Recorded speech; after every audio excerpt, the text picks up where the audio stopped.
And we're live and ready to air in 3, 2, 1. Hello, ladies and gentlemen. Welcome to another newscast that the network doesn't want taken up from their precious reality TV syndication space, but has no choice to due to contractual agreements. I'm your host, David Larry Misunu, where just like the network, I too would rather be anywhere else but here, but need the $1,000 a week to survive in this crippling economy. Which brings us to our top subject for today, the 2024 election. 3 months since President Joe Biden dropped out and endorsed Kamala Harris for the position, and since Donald Trump nearly lost the ability to hear his own ego out of one ear. Attempted assassinations aside, as we draw closer to the ever-dreaded election day, one question remains: to vote or not to vote? That's what our news team hopes to answer after having gone around asking people on the street what their voting plans were for this year. Why some say it's an important part of our civic duty, and why others are as tired of it as if they'd just come out of a P. Diddy party. Of course I'm going out to vote this year. I want the candidate who has my best interest in mind, and who will enact the policies necessary to make that happen. And if voting for Kamala will better those chances of tackling climate change, LGBT, and reproductive rights, of course I'm voting this election. I didn't exactly plan to really vote or anything. I'm not really into politics or keep up with the news personally, so voting isn't really for me. Thanks, but no thanks.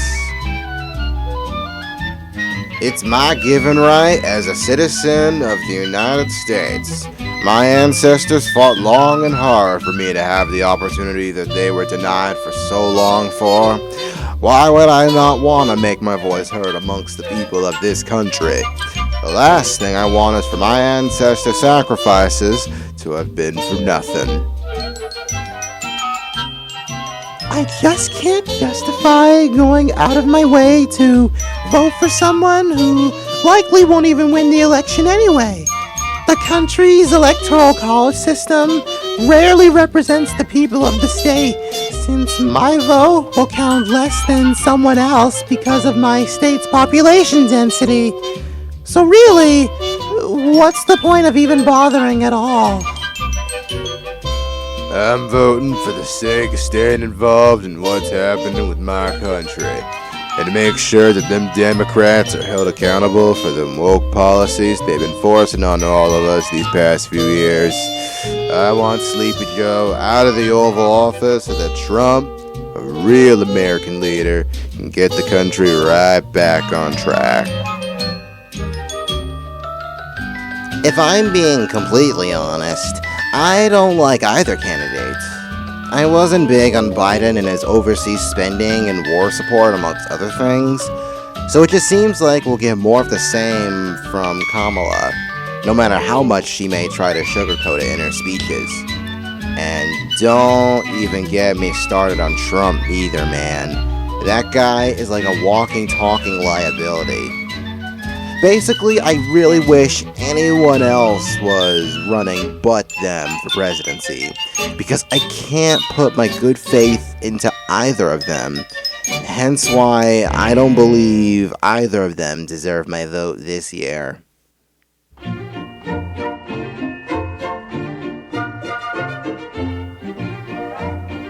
So there you have it, folks. Many varying voting stances based on having to choose between one woman who flip-flops between her political views based on what's trending in her party and dances around her questions so much to draw out the allotted time required to avoid directly answering them, and one dried-up old man who's desperately trying to cling to the last bit of power he has over a crippling party to avoid potential jail time and financial ruin.